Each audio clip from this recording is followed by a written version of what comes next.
Yo, people out there who are fans of the Christian masculinism. Today, Nicholas A. Stumphauser and myself will be discussing Santa Claus. And I released this online saying, look, it's December the 15th, 10 days till Christmas. It's really important that I debate Santa. I said this on my Twitter. And people, of course, this gave them the opportunity to respond. Well, I heard Santa's a good debater, and also he's a beard puller and a face puncher. So watch out.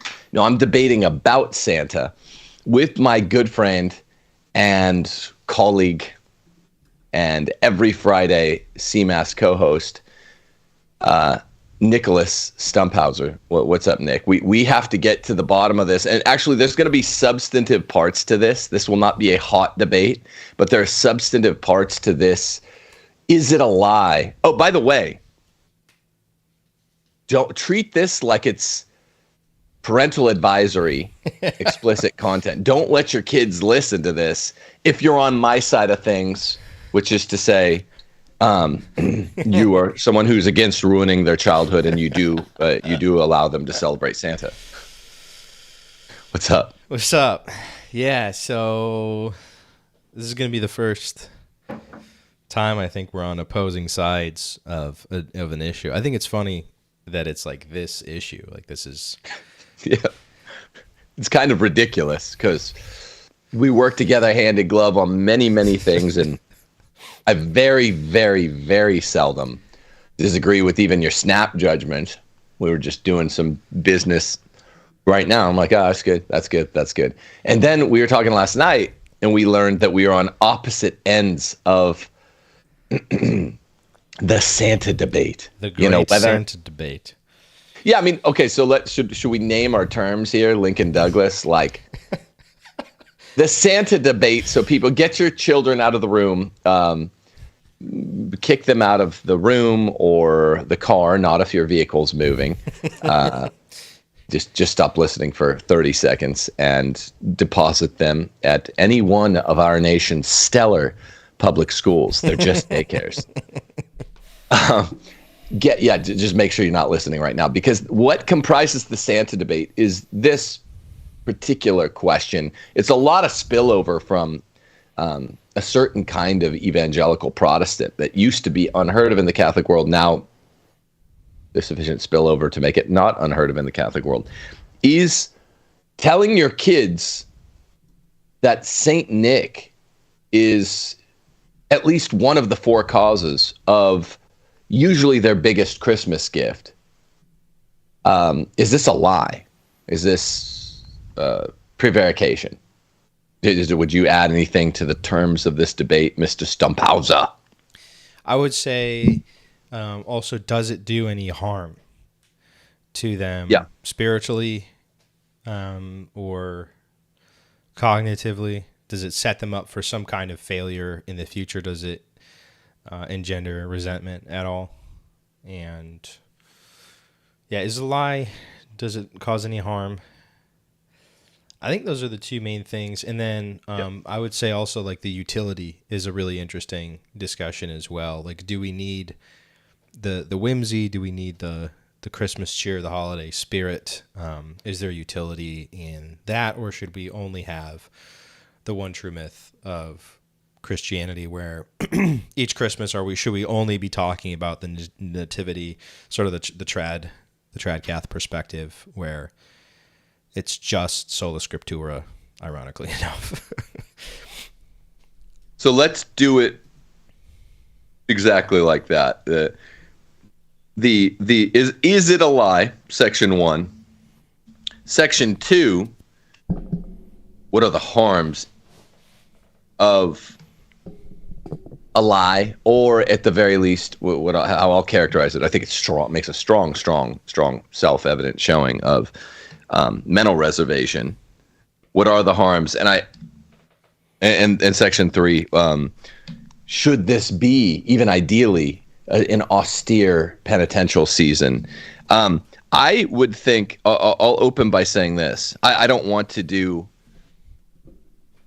jump to number 2 instead of doing number 1. But I will say from the outset that I am the far and away the most sympathetic to the view that if done incautiously, the boomers who love being a retrograde, don't leave my side because of this. You know, I'm generalizing with the broad brush, 99% of boomers. The boomer way of doing Santa Claus, I will say, carried many, many harms, and we can talk about this in the second section. So I'm most sympathetic to that dimension of this, and people that are on my side with Santa. I guess I'm not accustomed to being normie. I guess I'm on the normie side here of the Santa question.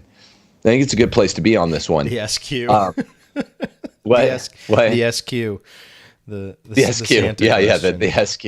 This is we should have titled it that. The SQ. No, we should December not have. 15th. You want to keep it on YouTube, so we'll call it the SQ. The Santasm. No, but I mean, like, normies will typically say, oh, don't be maudlin. Don't be melodramatic. What is this, an opera? You know, don't be grandiloquent. To the anti-Santies like yourself, who say, look, it could do real harm. And I'm actually like, no, it could be scarring. And me and Steph and many of our friends recall being very scarred. I learned in 4th grade the terrible truth. And so it's because it was done indelicately. But we'll save that till number 2, because before you could figure out what the remedy is, you must first ascertain that there is, in fact, a malady. You know, you got to say there's a breach here before you get to damages. Topical. And so let's just start out. Nick, is telling your kids that Santa has some causal role in gifting each Christmas a lie, strictly speaking, necessarily speaking? Yes. Thank you for coming to my TED Talk. Yeah, would you care to develop that? Because it's not true. Well, okay. Give me the 4 causes here. Which cause? The cause that the child believes is that Santa does indeed traverse the chimney across our great plain of Earth, and in a magical sleigh distributes gifts predicated on the morality of the children. And each one of those things is factually untrue. What I think would be true to say is that in celebration of Nicholas of Myra, colloquially called Santa, Mom and Dad are giving you guys gifts because we love you a lot, and this is a time of celebration. Sorry, we're doing this honestly because there's zero chance of us getting mad at each other or anything. Also, we'll do it colloquially. Yeah, like when that sounds like such a stick in the mud. That sounds like, remember on The Simpsons? You probably don't. There's a Simpsons where where Bart and Lisa have to go stay with the Flanders, and they're goody two shoes, and they do everything like the most boring stick in the mud possible way. And he's like, "Hey, Bart and Lisa, do you guys want nachos?" And they're like, "Yay!" And they're surprised because they do everything else super healthy and boring. And they're like, "Well, that's nachos Flanders style, which is cucumbers with cottage cheese." And they're like, "Oh, okay, that makes sense." Like literally saying, "Hey, Mom and Dad, me and Steph get the kids most of their presents." To say, well, this present is going to be extra fun, and you just sign this contract really quick, and you are hereby agreeing that we all acknowledge, beginning upon ratification of the contract, to embrace the Santa Clausiness of it, and we're doing this in the spirit of Santa. This doesn't conform with the idea of good cultural myths. See, like the Puritans don't understand good cultural myths. Are there others though? Like, can you offer a few other cultural myths that, like, for example, I think the Tooth Fairy is utterly meaningless. It doesn't contribute to anything spiritual, unlike you could argue Santa does. And it seems oddly capitalistic, like just remove parts of your body to gain profits. Well, they fall out naturally, to be fair. For now, but sooner or later, some kid's gonna figure this out. Like, I've got $30 in my mouth. I'm rolling. But like the Tooth Fairy is a cultural myth, and it's easily dispensed with. How is the Santa Claus story, the cultural myth of Santa Claus, any different? Well, because it's valuable. I would still say, look, okay, so I don't know, we can develop the grave capitalist lie of Santa Claus more afterwards. This isn't your only bite of the apple, but yeah, let me respond with a kind of prelim statement. Cultural myths are good. Wearing a wedding ring is a cultural myth, right? It's a cultural myth to say this represents my wedding. There are very few cultural myths left because we live in America in a Protestant-Enlightenment society, both of which are reductionist and materialist. So they'll always say, like, that's not true. So it's remarkable how one of the few good standing cultural myths is wearing a wedding ring. It's still widespread practice. Well, it's because the ladies like gems. It's also because you can't display the form of the sacrament publicly. Some people do. There are all kinds of tapes on the internet that would gainsay that proposition. No, I mean, yeah, but well, there's a kind of, you're just saying there's a good justification for them. Yeah, there's utility. For this cultural myth. That's more of like wearing a name tag. It's not really a myth. Like it's an indicator light on a dashboard for the public. There's no, I still have yet to see the utility of the Santa mythos. It doesn't bring people to Christianity, as evidenced by all the secular culture loving Santa and only Christians being like, yeah, also, by the way, it's the birth of Christ. Because like there's an obvious partition in like 99% of the religious people as well, where they're like, we believe in Santa and Jesus. And you're like, well, then what's the purpose of Santa? And they're like, well, we like presents. And so there's no sales funnel from Santa to Christ. So I don't really see the utility of it. Okay, so that's my job here today. So first off, here's the utility. I would also say silly cultural myths like the Tooth Fairy are not immoral, qua cultural myth, and not a lie, strictly speaking, but are silly, and there's no utility. It's superstition. Santa Claus, which is Santa immoral. Claus. What's that? It is superstition, which is immoral. Oh, wow. We're using the S word. This is very, very, this is very Calvinist, because you're begging the question anytime you hurl the S word at someone. If you're like, yo, that's a superstition, that means you're presuming what you set out to prove, which is the fact that there is no truth here, and rather than demonstrating there's no truth here, Santa Claus or the saints, or worshiping relics of the saints, venerating relics of the saints, rather, that there's no truth here. You just call them the S word. This is my job right now to show you. So first off, everyone can check New Advent Catholic Encyclopedia. St. Augustine, St. Thomas were both truthers insofar as they were strict liability truth tellers. They're saying it's always wrong to tell a lie.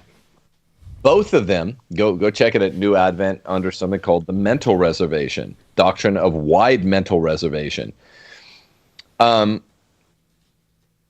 is not a lie, doesn't count, even though both Augustine, Aquinas, really all the good moral theologians are like, you can never tell a lie.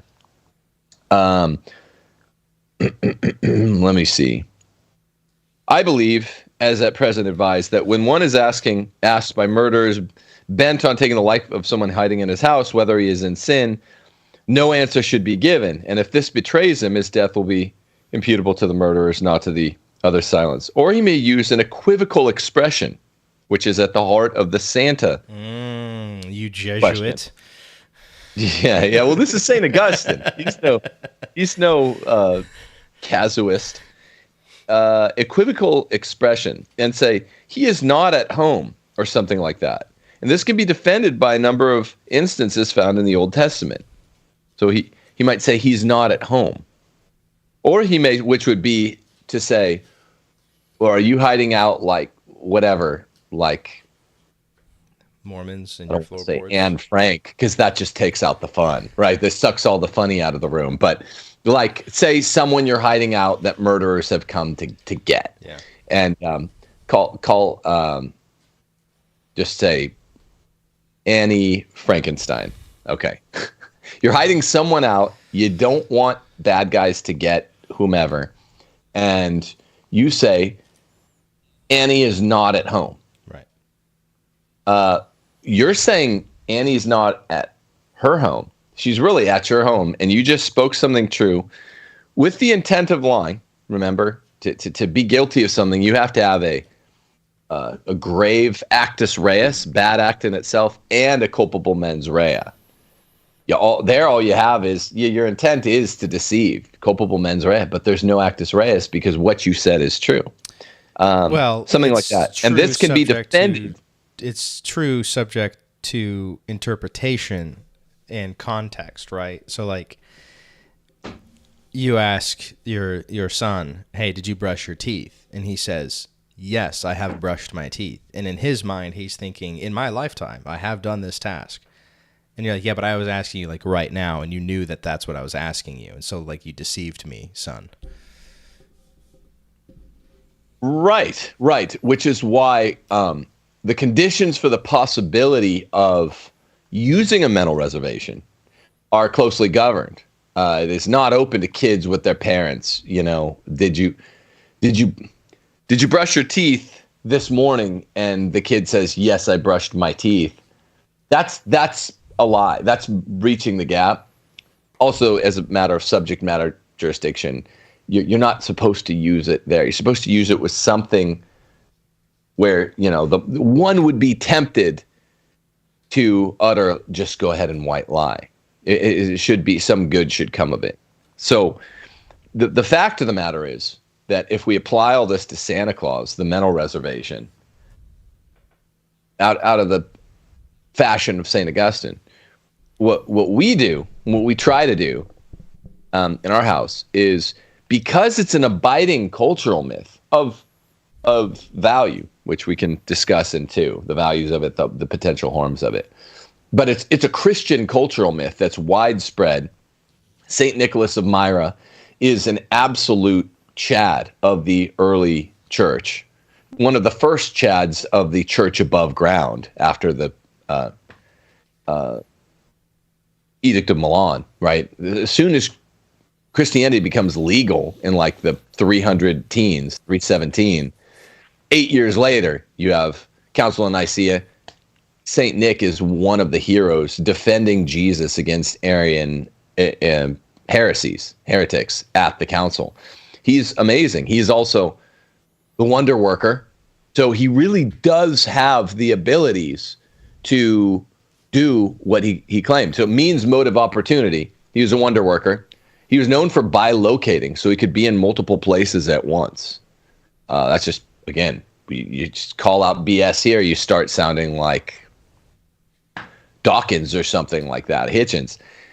So he has means, motive, and opportunity to do this. He is a saint, a canonized saint. He's still alive. He was the patron saint of children. He is known, I should say, for surprise giving of gifts to children, 3 pieces of gold to 3 little daughters with a poor father who had no dowry. So he has means, motive, and opportunity to any Christmas Eve make some miracle happen. Now, the efficient causation of the Saint Nick gifting in my household has not been Saint Nick himself, even though it's possible, right? There's an abiding cultural myth that he's the one that does this, and instead, the more important formal cause and final cause of the gifting is definitely outside myself. I'm giving you this gift on behalf of Saint Nick. Now I say, if you're careful and you use Christmas films, the NORAD Santa tracker, your children's friends, right? Then literally you watch Elf, you watch Fred Claus, you watch these movies which tell the cultural myth for you, which is what good movies do. And you can neither affirm nor deny the efficiently causal reality of Santa, which is what we try not to do, right? They'll say, oh, I can give you a gift with a mental reservation, be like, this is from Santa. This is from Nick, but I gave you the gift. Like Steve Harrington gives Jonathan the gift through Nancy at the end of Stranger Things season 1. It's very touching. Very, very common practice. So you give a gift from Santa, you blur how directly it's from him. And then kids will ask you stuff like, oh, I got this gift from Santa. Did you guys see him? Like, no. When you have kids, they start being like, I heard something last night. You're like, oh, I didn't hear it. Do you think that was Santa? Like, yeah. This is a reality. This is how it works. And you showed them 20 Christmas films, all affirm there really was a real Santa, and he is real, and he is alive, and he is the patron saint of children, and you teach your kids all this. How do you think he gets to all the homes in one night? Like one of the twins was asking me last night. Well, I don't know. I don't know anything about it. But here's one fact, and I read to her from a St. Nick page, he can bilocate. And bright kids will be like, well, this is how they do it. And you're like, this is how it would be done, yes. Okay, all right.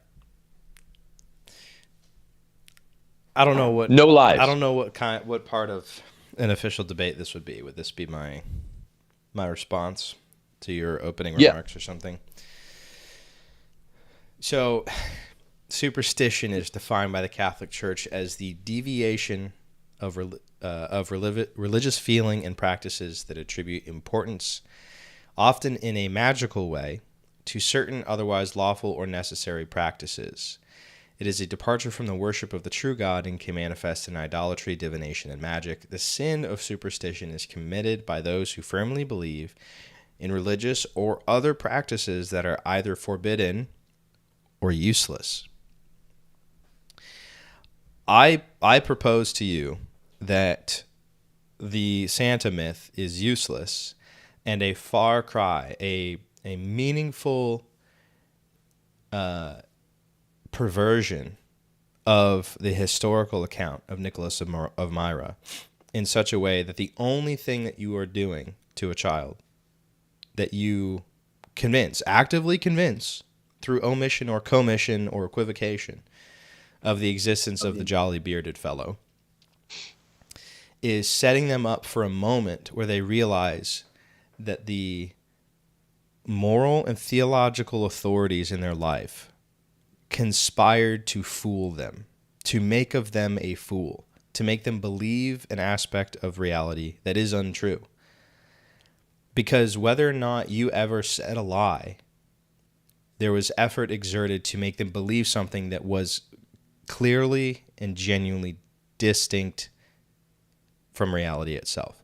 And that moment, that watershed moment, can go one of two ways. It can be positive, like, oh, I just figured out a magic trick, like, I'm so clever, that's cool. And immediately a lot of kids, when they figure out a magic trick, they want to start learning magic, which is what I did.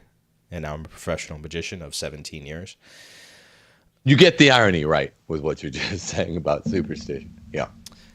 No, I can defend that in a moment. Or in that moment, it can be the seeds of what I would argue are the seeds of atheism. So I'm curious if you could defend for me the actual utility of the Santa mythos as it's practiced. We'll say not by abusive boomers or the secularists, but by well-meaning Christians and Catholics. What is the utility of the Santa Claus, of showing kids Elf, of the presents appearing and the cookies on the table and all that? You're asking what is the utility of the veneration of the cultus of saints? No, is what I'm hearing. No, because this is the second millennial cultus of Saint Nicholas. He's a first millennium saint. died with miracles associated to him. He had like myrrh or something seeping from his grave. Canonized saint, and the red pajama overweight version, reemergence of Saint Nick is about 1,000 years old, give or take. So you're saying there's a cultus, which is one of the checks for this particular saint that sprang up around him. It's a grassroots thing. This is literally what the church checks for when they're seeking to canonize the saint. Beatification, moving to canonization. Is there a cultus around him? Did grimy fingernailed peasants start making shit up about this guy? That's the way that a deterministic, rationalistic, materialistic approach would characterize it. Like, did grimy fingered peasants start saying, and I'm not saying that that the miracles that he did during his natural life, Saint Nicholas, were just the mythos of grimy fingered peasants. No, they were real. I believe that materially and efficiently they were real. But the church always looks for a cultus that springs up with culture. What that means is cultural myths about this guy that are difficult to ascertain whether or not they're true. I didn't witness Saint Nicholas of Myra or Saint Francis or Padre Pio bilocating. It's a tall order. Okay, but what's the utility? It's a tall order. Of your children but believing. Utility is something that only a consequentialist asks about first. I'm just talking about principle first. Well, but and then we can get to utility. I'm just saying, in principle, a Roman Catholic saint, or I think even a saint in the Orthodox tradition, has a cult that springs up around him even before he's canonized. And this is a legitimate part of the grassroots Catholic cultus of Saint Nicholas of Myra. It can't be separated. And they're like, well, he's now a commercial red-suited it totally pimp can daddy. be. It totally, because okay, picture this. Well, I disagree, because I teach my kids about Saint Nicholas, and it makes they're interested to do so. Yes, but if the Christmas Yuletide scheme was truly the cultus of Saint Nick, what you would see is not Toyotathon events and JCPenney sales. You also wouldn't see NORAD trackers and such. What you would see is people trying their hardest to delight their friends and loved ones and family members with gifts in a way that they were not able to track, right? The spirit would be like a reverse pickpocketing, which is what Saint Nick did, right?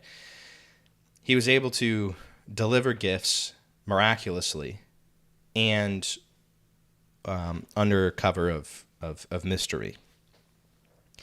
So if the Christmas scheme, St. Nicholas cult, was your goal is to lightheartedly give gifts in ways that nobody could ever catch you doing, and it didn't say who it was from or anything like that, that would be very much in the spirit of St. Nick. That's just not what Santa is, even remotely. And the reason why utility matters is there's no sales funnel to the truth. And as I just read from the Catechism, if it's useless, that qualifies as it being the sin of superstition. So I still don't know the utility of talking about Santa in the way that we currently do in modern times. It's completely distinct from the history of St. Nick. Well, the utility route's a bad route to go, because I say literally, we did a lesson on St. Nick 3 days ago in homeschool, and the kids were 10 times more interested because I said, look, this is St. Nick. This is the real Santa Claus. They were all bought in. Utility right there. As for me and my household, utility is not the way that a pro or a con want to debate anything, because it yields consequentialism and people just say, there is definitely possible utility. There were several other elements in superstition where I was raising my finger, where you're like, okay, it's you can reread it. There are two sentences where I'm like, well, this definitely busts the application of superstition to St. Nick, because it has never been proscribed is longstanding Catholic cultural practice to do Saint Nick across cultures as a celebration. I think what's confusing the anti-Santies is the fact that there is like cultural divergence. Like in some cultures, he appears slightly different, I mean, multifariously across different cultures, but there are common threads.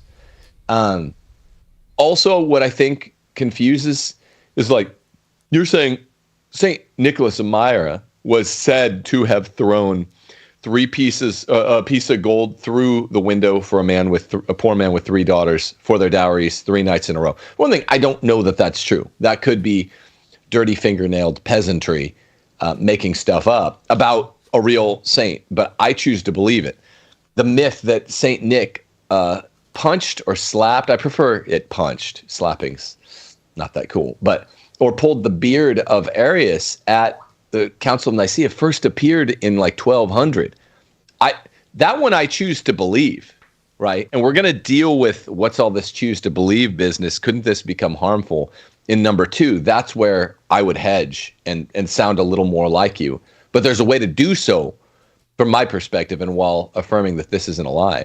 But it is not a superstition. This is factually part of the cultus of a saint. And the fact that Saint Nick he earns his attribution, and we're going out of our way to say this gift is from Saint Nick. Yes, that diverges from the original Nicholas allegedly throwing gold through a poor man's window, and he didn't receive his attribution. That's not enough divergence to say this is not part of the cultus of Saint Nicholas. It's just not by a long shot, or just that's a fail. I don't see the. I don't want to use the word utility again, but the reason for doing it in that, look, it's magical as a kid from age 0 to 10 to live in this world. It's really, really exciting. There was like a solid 8 Christmases where I wasn't sleeping more than a few hours, and then waking up at 7 o'clock sharp and running down the halls, making sure my parents and sister were up.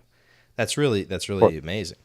But it's undone by the moment that you find out that your sister and your parents are deceiving you, knowingly and intentionally, because now you are a fool, because you couldn't apprehend reality. And that there wouldn't be that moment of realization if it wasn't, if you weren't being made a fool, if you weren't being deceived. And it's not like, for example, when you buy a dog, a little pupperoonie, and you've got 10 to 15 years with this animal. And so you get your kid a dog when they're age 4, which is when I got my dog. You get your kid the dog, and you know that around age 17, that dog's going to die, and it's going to absolutely obliterate your child, which is what happened to me. My dog of 13 years died when I was 17. I took her to the vet to get euthanized. It was horribly tragic. 100 times out of 100, you still say it's better to have loved and lost than to have never loved at all. Like, there's utility, there's meaning, there's purpose in owning an animal. Same thing with like the whole pro-life argument, right? Okay, the child might be horribly disfigured or something like that. Doesn't matter. You have the kid.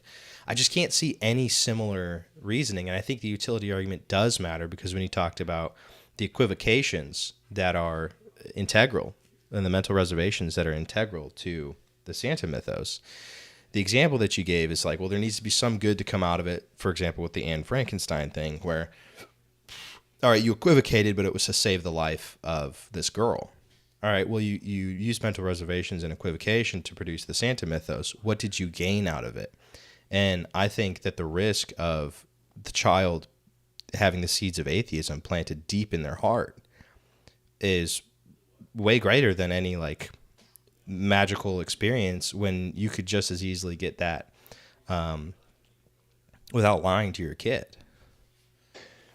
Well, I never said that this isn't a prudential judgment that I guess has spilled over from American sort of Calvinist Protestantism now into the pop culture of American Catholic culture. It is absolutely a phronetical, prudential, discretionary judgment that ought to be exercised by the parents of each household, the father of each household, and no one else. Absolutely. I'm responding to gainsayers, right, the anti-Santis, who say that this is not a prudential issue, that this is an issue of clear grave matter. It's a malum in se, a necessary evil, in the same way that lying is. And I know so because they say this is often, I was just reading a bunch of them on Twitter, this is the mortal sin of lying. This is grave lying. No, it's not lying at all if you do it the proper way. And I just demonstrated how you can have basically full buy-in with your young kids without ever fully lying to them. And revealing the method later is really important. I just went through this with my 12-year-old, who we told last year after Christmas when she was 11. And this year, she literally just said this to me yesterday. She's like, it's surprising. Now I kind of help you guys a little bit plan the gifts with the younger kids. And it's barely less fun. Like everything else, we took the hemorrhaging trauma, Steph and I, from, I'm sorry to say it, but the boomer way of doing things, the actual outright lying about Santa that we suffered. And we made the appropriate modifications, and we only have one. Abby plus Maggie are now of age where they would know. And it's really only Maggie we talked to about it. And she's like, no, this is very untraumatic. She was saying to me yesterday, I'm surprised how much fun Christmas still is now that I kind of help you guys plan the Santa gifts. And I would say this final thought. Nietzsche says one shouldn't become a monster to fight monsters. I don't want to become boomerish in order to fight the boomer approach to the world, but I would say this very boomerish thing. Boomers they have like their 1.7 kids, and they'll be like, you'll know when you're a parent, as if they're like parenting's the center of their life, with like 1.8 children per household. No, but okay. And I wish I had more kids, but I have 7 kids. It's genuine. This is very boomerish, but I'm just saying it's genuinely hard as a young, or as any person, young or not young, who doesn't have kids, to know the practicable divergences in life accoutrements between a 5-year-old and say a 9-year-old. Until you have kids. And what came up when we were talking about this on the phone the other day is a 5-year-old will go for all this hook, line, and sinker. Like, you don't have to lie hard. They don't ask probative questions. They're not investigating. They don't really care. If I told them SpongeBob SquarePants, if I insinuated he's real, they'd be like, okay, cool. Yeah, that makes sense. Stands to reason. So you don't have to get in the mud so much with a 5-year-old. Now, if you have a shrewd 9-year-old, and with some kids it's 8, with some it's 10, with some it's 11. If you have a shrewd 8 or 9 or 10-year-old who starts asking questions, this is where I would shift to your side. And I would strongly say, as we go into, okay, how do we mitigate harms or avoid harms altogether of using, not the lie, but the mental reservation of the cultural myth of Santa Claus? I would say it is important because 8-year-olds, if they're bright, do start asking questions that no 5-year-old, however bright, asks.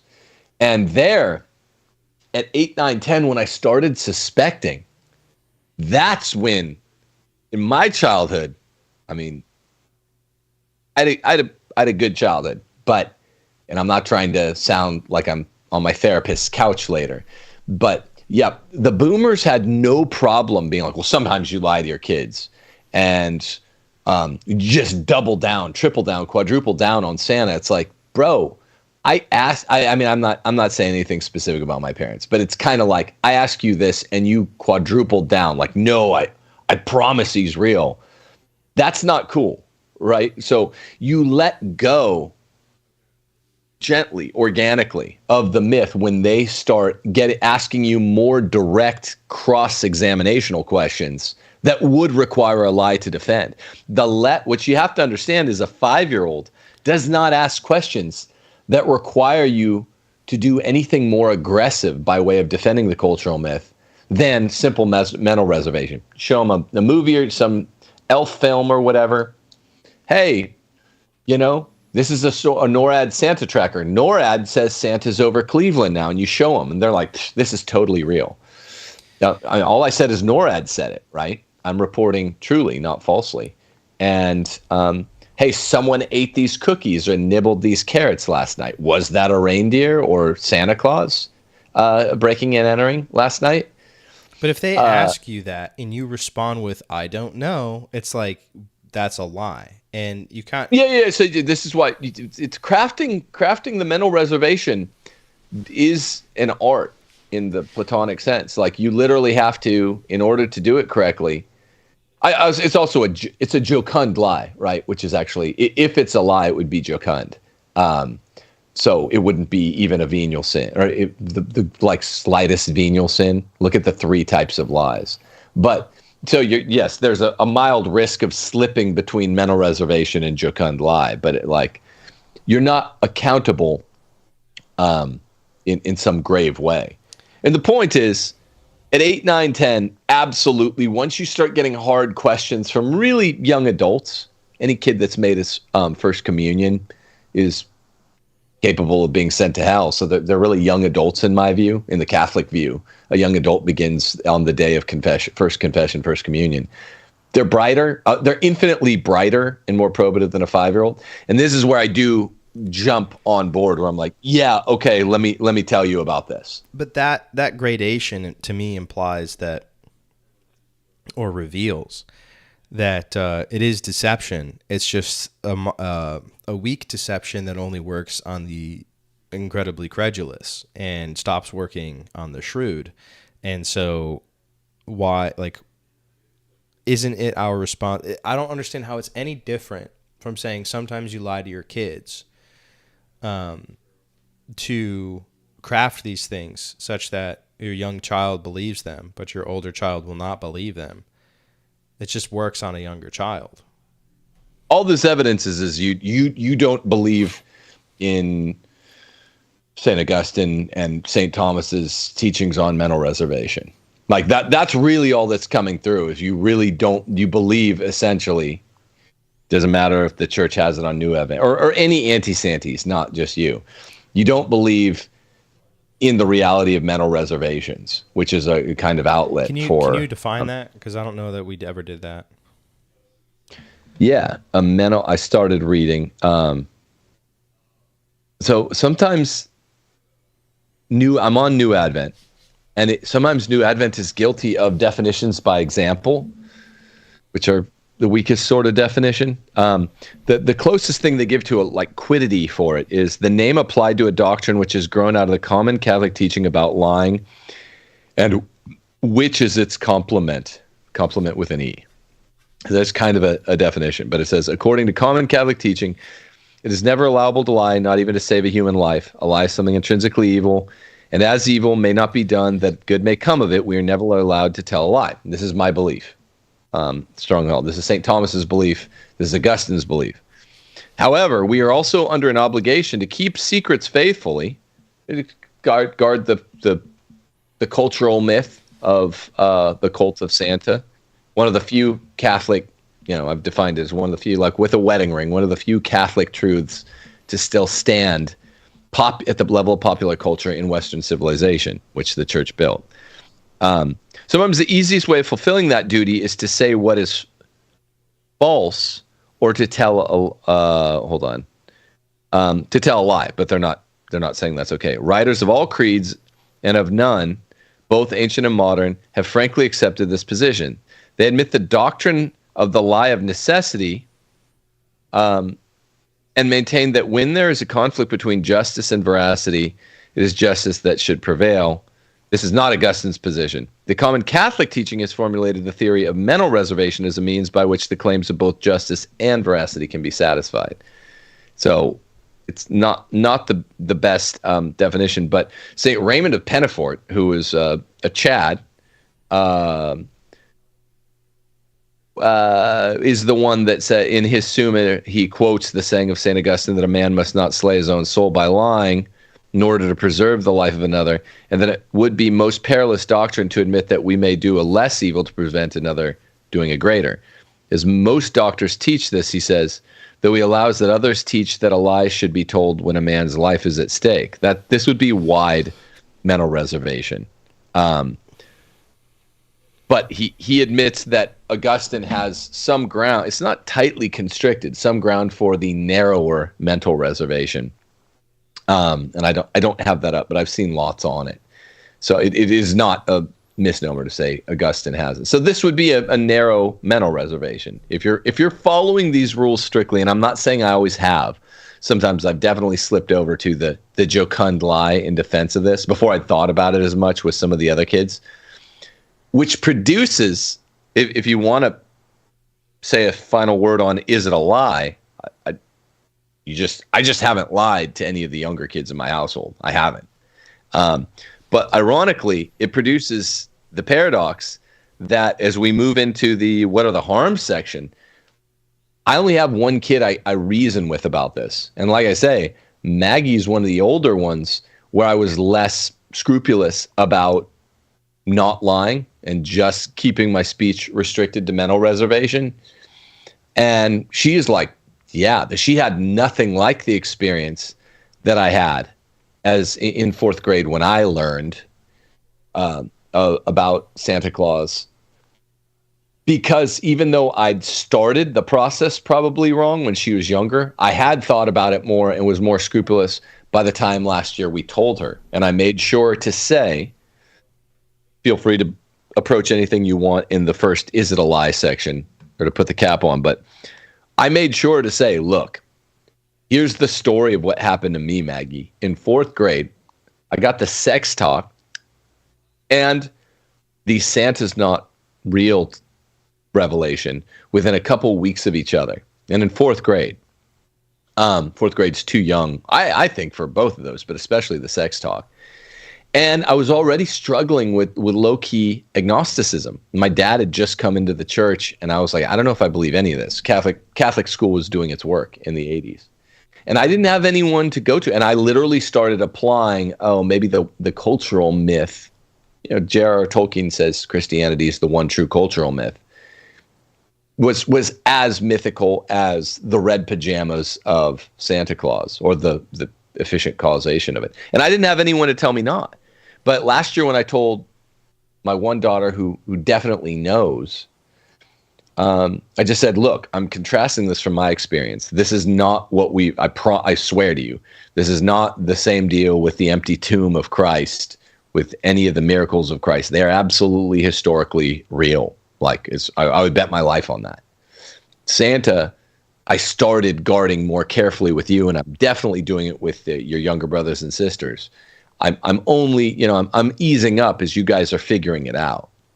And she said, okay, well, that doesn't, no harm done, Maybe, hopefully. And I'll put a cap on the is it a lie thing as a segue into the final third of this here, which is you may not have lied to your children, but they were deceived. And the Santa mythos is that. In the best case scenario, the parent doesn't lie, but the child is deceived. And is it deceived to be lied to? Or isn't that just a distinction without a difference? Perhaps. Like this kind of my point is that a deception was created, whether or not it was via a lie. That seems to be what you're.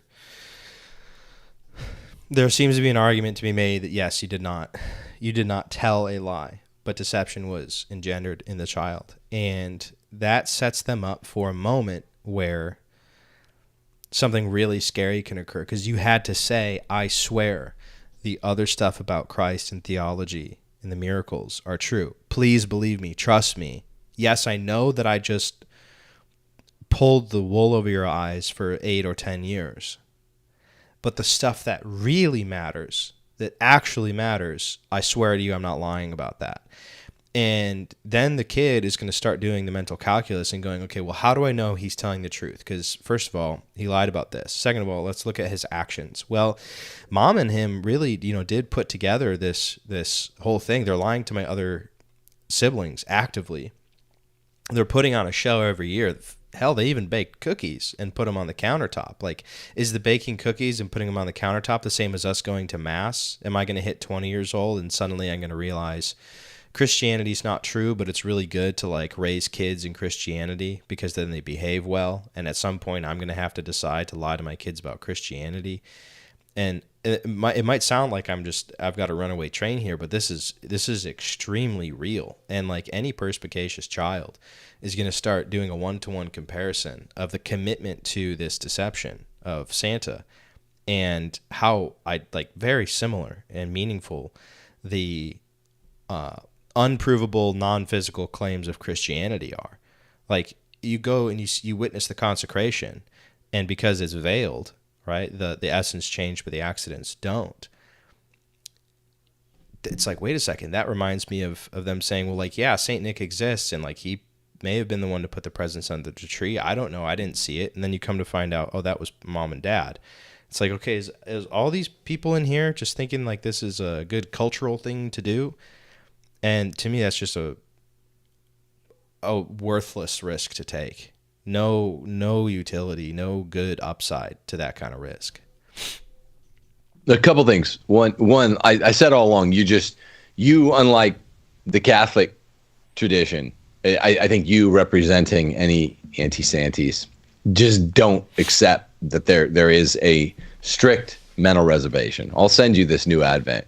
We should have done this beforehand. Just be like, okay, the Catholic teaching is there is such a thing as a mental reservation. Strict, no lies, have it. So that's because you're essentially just saying there's no distinction between a mental reservation and a lie. I just don't understand it. Like, I haven't heard you explain mental reservation enough to go like, oh, okay, it's not a lie. That's fine.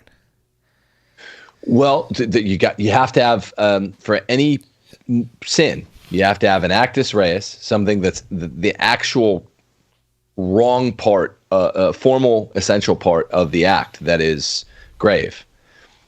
And then you have to have a certain frame of mind whereby you intended to do it, a culpable mens rea.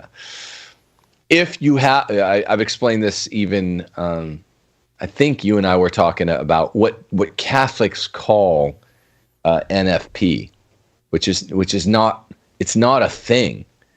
They'll say, what is your view on NFP, Tim? I'm like, okay, my view on moral acts as a Thomist, as an action theorist, is for an act to be wrong, you have to have a wrong actus reus, and you have to have a culpable mens rea. Before we're even talking about the thing, if someone carefully crafts language with what you'd call a deceptive intent, it can't be a lie unless they actually say something untrue. That would be the actus reus. All a mental reservation is where you never say anything untrue, and you are intending. You might have a culpable mens rea, but with no actus reus to attach it to. There's no sin there. There's no lie there.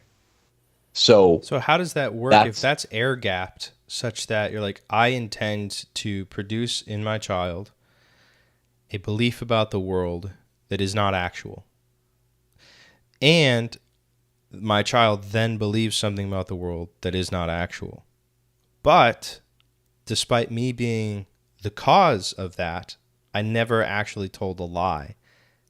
How is that possible, like, causally? That's just how moral philosophy works. People will say the same thing about, I'll hit you with, before the 17th century, which was the golden era of moral theology, you had guys like St. Alphonsus Liguori, who thought it was a mortal sin to have sex with your wife when she was pregnant, or when she was on her cycle, or any time when she's not perfectly fertile. They're applying the exact same.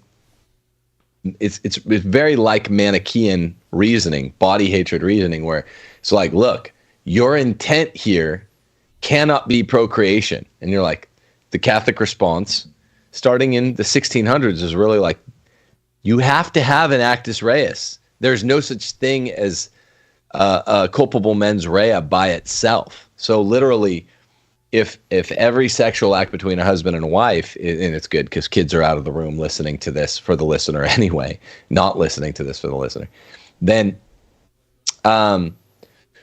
if it's unitive, procreative, and in the context of marriage, every sexual act is licit, even if you're like, oh, we're doing the marital act while my wife is already pregnant. She can't get pregnant again. Well, St. Alphonsus Liguori said this is mortally sinful. And many other more ancient Catholic theologians, they hadn't conceived yet, and they're not the magisterium, right? These are just the private theologians of the church beforehand, hadn't yet conceived before. It's one good thing that came from modernity, non-modernistic, more technical, more bootstrapped moral theology, where it's like you have to have the frame of mind and the wrong act. You can't have the wrong act without the frame of mind, right? Like setting foot in a bear trap and not knowing it. That's not suicide. You didn't know it. That's not a sin. That's not the sin of suicide if it kills you. Well, same thing. You can't have a sort of what you might describe as a deceitful or a mischievous or a naughty frame of mind that could be imagined to be attached to some actus reus that's grave matter, but isn't. There's no such thing. You can't have one without the other. And so when you're not speaking lies, even if you'd say, well, this is usually the epistemology that would co-attend such lies, it doesn't matter as long as you make sure you don't speak the lie. I'm just trying to tell you what mental reservation is. Right. This is long-standing. It's at law. This language is used in the common law coming out of England, which comes from before Magna Carta, when England was still not arch-heretical the way it became. So all of this is very Catholic in both lawfare and Catholic moral theology. You have to have a wrong act and a wrong approach to it. It can't be wrong if it's just a mischievous act. Well, you had sex with your wife while she was pregnant. You can't have been hoping for a baby. Well, yeah, hoping for a baby is not the requirement to have sex with your wife as a Catholic. The requirement is that it's open to life and that it's unitive, finished in such a way that it is, you have a union, and it has to be within the context of marriage. We don't need to add rules.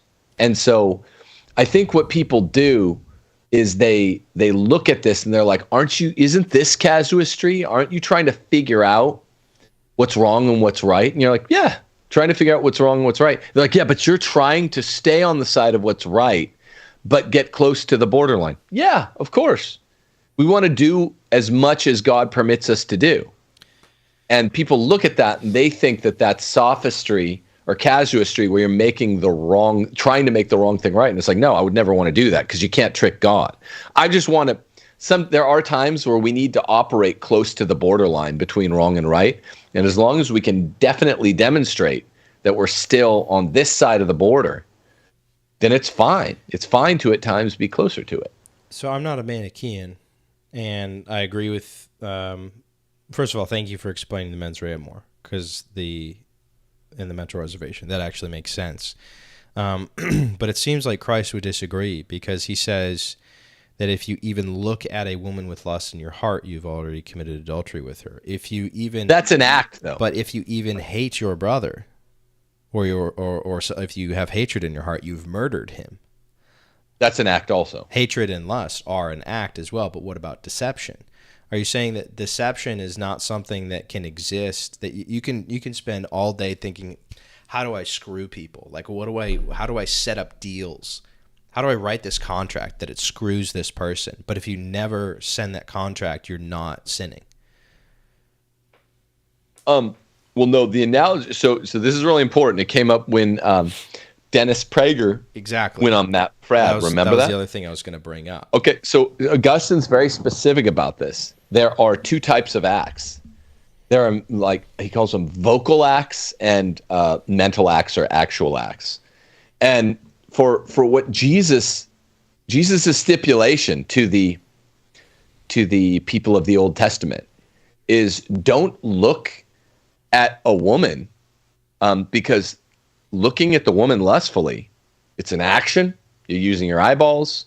You're actually committing an action, and you are becoming aroused through this action, and the rational will is involved. The intellect is fully engaged. This is in every sense an act. For Augustine, for Thomas, for the more nuanced post-17th century moral theologians, everyone agrees that's an act. All Dennis Prager was saying is that for people that still follow the Old Testament only, they're on that outmoded, clearly wrong, though he wasn't admitting it, approach to what constitutes an act. He's like, because he said, we're only talking about acts. And Matt Fradd was like, but that is an act. And he's like, well, I know, but I only mean certain kinds of acts are proscribed. And we're like, precisely, this is the heart of the difference. You're just saying the act of like intercourse with someone besides your wife or another man's wife is proscribed, but not the act of looking. And Prager was like, yeah. And then I forget exactly what Fradd said, but what Fradd should have said is, so you're not distinguishing between acts and thoughts. You're distinguishing between two kinds of acts. You're saying some are licit, some wrong acts are licit, some wrong acts are not licit. And that doesn't make sense. To engage in certain thoughts is an act. To engage in other thoughts, to engage in the epistemology, which co-attends the sort of mental reservation we're talking about, the church has been very clear. This is not a wrong act. So it's still in. Can you plot to rob a bank for 6 months and that not be a sin? Yeah, well, it depends what you meant. This is a really good question, and you have to get into the real mechanics of action theory to answer it. And you will learn, as the new natural law theorists like John Finnis, Germain Grisset, Boyle, these guys have learned, wow, something can look exactly. These guys are like, wait, hysterectomy with a live baby involved, which is an indirect abortion, which is licit if it's to save a mother's life. A hysterectomy with a live baby inside is, by no one's account, even Aquinas's, a direct abortion, and therefore it's not prescribed. But a craniotomy is the famous case the new natural law theorists say, crushing the fetus's skull to get it out of the womb. Well, that's proscribed. This is the debate that's always had at the level of action theory between true natural law theorists, true Thomists, and the new natural law theorists, like Finnis and Grisset and all them. And it's a very clear distinction once you do the math. But at the outset, I will admit, craniotomy seems like a live hysterectomy, and it's hard to distinguish them unless you get into the calculus of Thomistic action theory and you really prove the case. So it's hard to do in a podcast form with non-academic philosophers. But all I can say is this: if your intent was strictly hypothetical, and you never intended to bring this action to fruition, but you were like you worked with defense companies or something. How could I rob this bank? Then that would be non-sinful. There is a way that it would be non-sinful. You're like, I just want to know if I could beat the system. Could I pull this crime off? Particularly if you're trying to help a defense contracting company or something like that, like the Italian Job, or the character at the beginning of the Italian Job. Yeah, if you intended to do it, then no, you would be engaging in sin. It's very technical. Okay. Well, what about then if you're intending to do it, then it seems like that maps perfectly onto the Santa thing, because if you're intending that your child believes in Santa, and even though you're never robbing the bank, you're never telling a lie, and then your child believes in Santa, and you spent that whole time just intending that they believe in Santa, that's like you're trying to deceive them and they became deceived, then that's sinful, is it not? You're intending with the Santa mental reservation language, which I am admitting here I did not use as rigorously with my younger kids, but one of them's turned out fine. You're intending to foster the cultus of Saint Nick, and you're intending to do so in a way that is concomitant with cultural Santa, which is the closest thing we have to any widespread cultus of any Catholic saint now. I don't think there's any more ubiquitous one in Western culture, particularly American culture. You're intending to work with it, cooperate with it, and if you do things the way I'm suggesting, Catholic dads out there, then you teach them about the real Saint Nick and generate interest in the real Saint Nick. Generate interest. This is the way, because I'm going to give my kids my church history course, which is basically on the ecumenical councils, and they're all quite young still. But I introduced the other day in homeschool, this is what an ecumenical council is. We had the Trinity drawing up there. This is who Arius was. Here were the guys who opposed him. Saint Nick was one of the 4 or 5 opponents of Arius. This is the real guy. We know the year he was born. We know the day he died, December the 6th, which is my son's birthday, and the feast day of Saint Nick. And here's why many believe that he goes around from house to house and gives gifts. He's the patron saint of kids. So they're interested. It's a way of engaging them. So right there's your utility. Now, you can't do wrong to achieve a good. So you can't strictly lie. But what I'm trying to do is use true language and nothing but true language to foster the cultural myth of St. Nicholas the way it appears in current American life, with foibles and all. And that's what I've set out to do, and so far it's worked well. Well, that's a duplicitous intent. I get what you're saying, but no, it's just we're trying to highlight Saint Nick as the formal cause of great Christian things, and we're kind of surrogating material efficient cause for it, and that's the most duplicitous part. But there's no actus reus which goes along with it. Well, my computer is at 5%, so I say we land this plane with some brief closing statements and wish our listeners a Merry Christmas.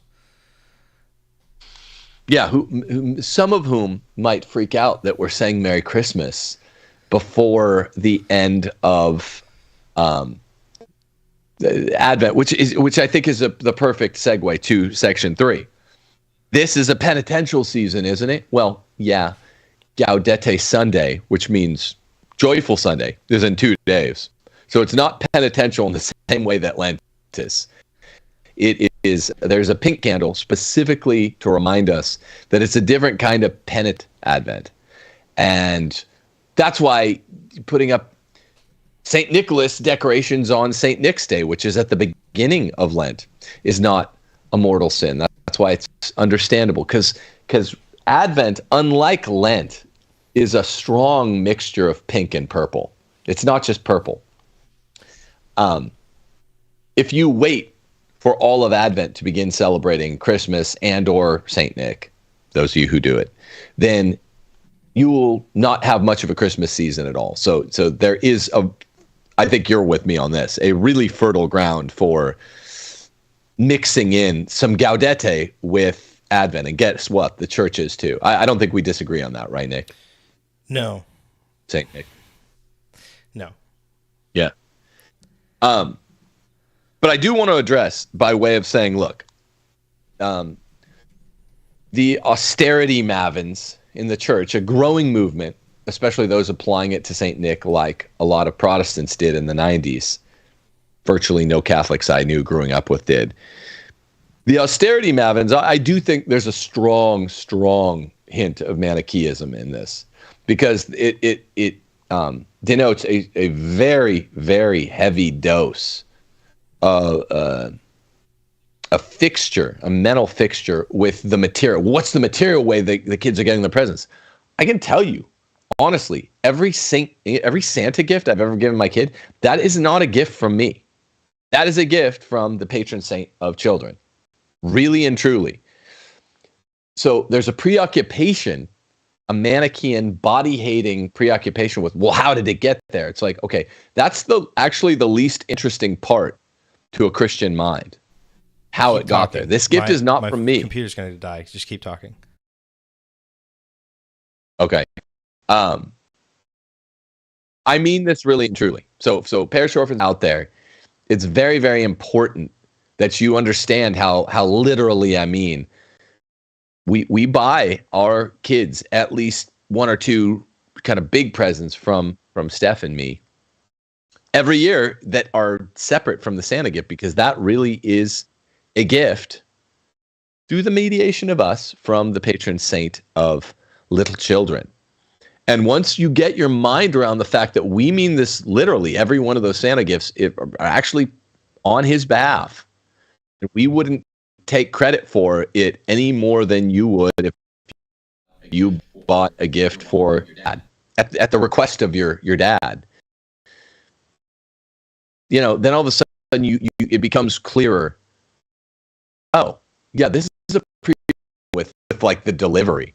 Who delivered this gift? FedEx or USPS? It's to me, it's no more interesting than that.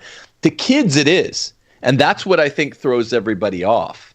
And even some harm can be done if you continue to lie to your kids when they're 8, 9, 10 about USPS delivered this instead of FedEx, which is all we're talking about here. We're debate all this debate. People get really mad on the internet and on Twitter about Santa Claus, about the delivery system. So I think with a proper Catholic informed understanding of this, which is not Manichaean, it's not Puritan, it's not Calvinist, and it's not materialist reductionist, you're like, look, really what's at issue here is who this gift is from, and it's from the patron saint of little children. Of course, Protestants aren't going to understand this, right? Of course, they're not going to understand the agency of gifting from a guy who they believe is dead. We Catholics know Saint Nick is still alive. It's a canonized fact. He's still alive. Whether or not he traveled to the home and NORAD had it right when he was over Cleveland is not central to the question. And you can hedge with the mental reservation. Hey, look at what NORAD says. That's not a lie. NORAD did say that. And I'm going to do it in 9 days. Well, I don't know what I'll do when I have kids, but on this side of the picture, it seems to be a tremendous amount of effort and risk that doesn't really have any upside to me. So at least now, I'll probably not tell them. So I'll just have to make sure that my kids don't mingle with your kids. It'd really just be penny, I think, by the time that I have children old enough to go Richard Dawkinsing around your house saying, that's not real, that's not real. Also, life is shit. That's what to be an anti-Santa, you have to always follow it up with like, life is shit, you know? Isn't it a lie to be like, dude, you know, this all ends in terrible, grim death. I mean, that is the feel of the preponderance of the anti-Santa. It's been strange to watch because even in the very skeptical, sarcastic 90s, everyone was like, come on, dude. Everyone was still Catholic on Santa. Yeah. And then the non-denominational evangelicals really preponderated sometime in the early 2000s. And now everyone's like, not Catholic on this anymore. Not a Saint Nicker. Yeah, I mean, I don't think that's, you know, that's not how I would approach it with any kind of Manichaeism or nihilism. It would just be, they wouldn't know that there was a difference. They wouldn't know what they were missing because I just wouldn't, nothing would be taken because nothing would have been presented. You know, I'd probably still give my kids gifts on Christmas because I think we should take as many excuses as possible to celebrate and to be joyful. And the birth of Christ is a great one for that, obviously. Yeah, it's how you live your life. You're always looking for excuses to be, or not excuses, for reasons to be truly happy. I just think once you're like, okay, this informs a huge distinction, the distinction between lightning and the lightning bug, a massive one. If I tell my kid, hey, see that gift there, wrapped with like Santa Claus paper, that's from me, sport. I got that for you, but pretend it's from Santa. So you're telling the truth, not using the mental reservation. He's going to be like, okay, cool. Thanks for the extra present, Dad. Whereas me with the mental reservation, the utility, since you asked about this at the beginning, is now that young Olivia Magdalene knows, she's still like, oh, this is the Santa gift. This is the gift from Saint Nick. Like, now that she knows, the payload delivery is not actually a sleigh and magical horses or whatever, or like goats, whatever, reindeer, beasts that deliver Santa and he like breaks and enters into our home. She knows that payload is not the means, the instrumentality by which she got the gift from Saint Nick, but she now, because of that mental reservation, she's a grunt. And you know, Maggie's very precocious. It's like talking to a 18-year-old. When you're talking to Maggie, she's about to be 13. She's like, no harm done. And she was asking me yesterday, she's like, why do you think you were so different when you found out, Dad? I was like, well, because I didn't have the care taken to be like, by the way, there is no mental reserve. I've never mentally reserved anything when I'm teaching you about Christ, the Trinity, the Eucharist, transubstantiation. I've labored to tell you how historically true this all is. The Shroud of Turin, I was taught basically that was a mental reservation. And I'm like, oh no, it's not. It's utterly historical. So when your kids see how much you've labored not to lie to them, you know, and to like, okay, once they're 8, you're dealing with this in a more forensic way than when they're 5. Then they're like, oh yeah, you were careful with that. Then you can reassure them, no, I did none of this with Jesus, the life of Jesus, or the Christology, continuing Christology of Jesus, or the ecclesiology of the church. All this is literal, okay, as far as I know. But when you teach your child about the church's teachings, no performance or jocund lies or mental reservations are required to emphasize the importance or to transmit the knowledge. And so, given that the truths of Nicholas of Myra and Arianism and all these things are of less importance than the truths of the Trinity and transubstantiation and so on, it seems that the actual, if we were to do the algebra and cross out the same variables on either side, the actual utility is not, the sales funnel does result in pedagogical increase, but rather it's cozy, it's magical, it's fun. And if I were to then say, okay, cozy, magical fun on just like good cheer, good storytelling, good cultural storytelling on one side of the scale, and on the other side of the scale is either a neutral outcome, like what Maggie thankfully had, or a potentially negative outcome, which I think contributed to my atheism and potentially even to your agnosticism. Absolutely worthless risk to take. Well, it should mean something that I'm saying. No, this I would say atheism. I always tell people I was an atheist by my confirmation in 8th grade, and fourth grade was a landmark year for me. I shared a story about like I refused to believe in this little leprechaun in Mrs. Coates's class who I had a crush on in 2nd grade, and I was always a bit of a skeptic. So like Lisa Simpson reading Junior Skeptic magazine, having a subscription to that. I was always a skeptic, but I did buy into Santa, and I did go for that one big lie, and I was outright lied to, even upon explicit requests as a a bright kid.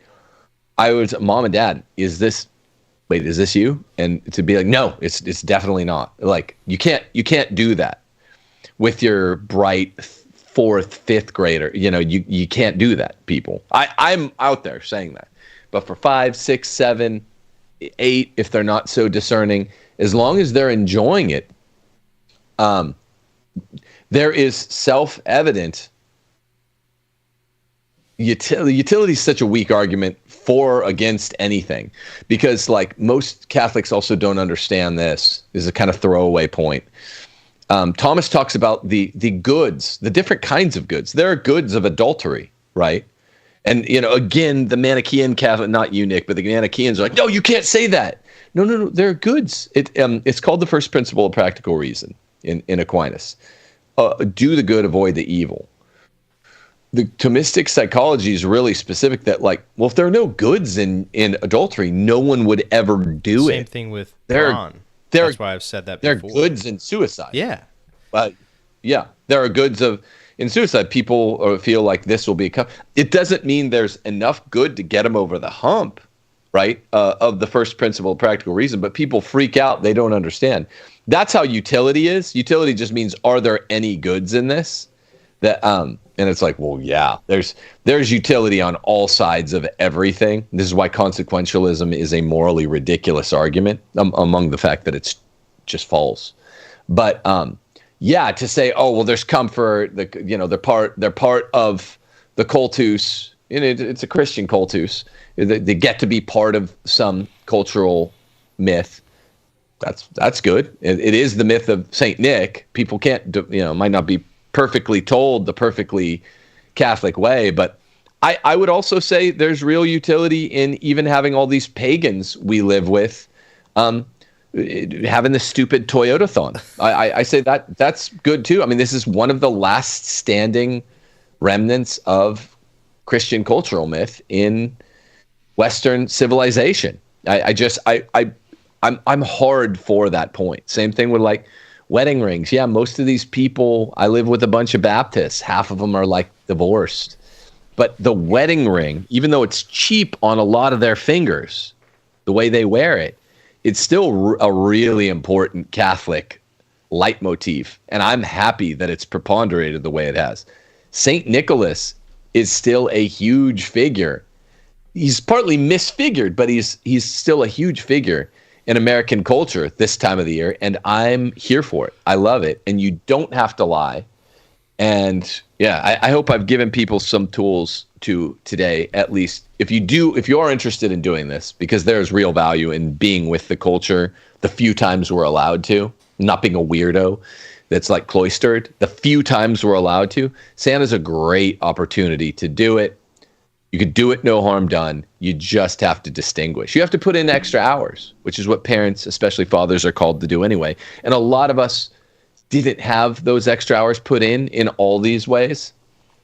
In lots of ways I did, but this is one of those ways I did not have the extra fathering of like, look, don't apply this to Jesus. This is not a cultural myth at all. There are no mental reservations. I needed that done. I'm just saying I'm like you, Nick, and I've extra guarded against it. Well, it's good though. So what do you want for Christmas? So we're doing our Santa lists soon. I do strongly agree that if it ever comes to one of the brighter elder kids being like, Dad, I think that you're delivering the presents. Are you, aren't you? You just have to, the jig is up. What if they don't even know that enough to ask that, but they say, is this you?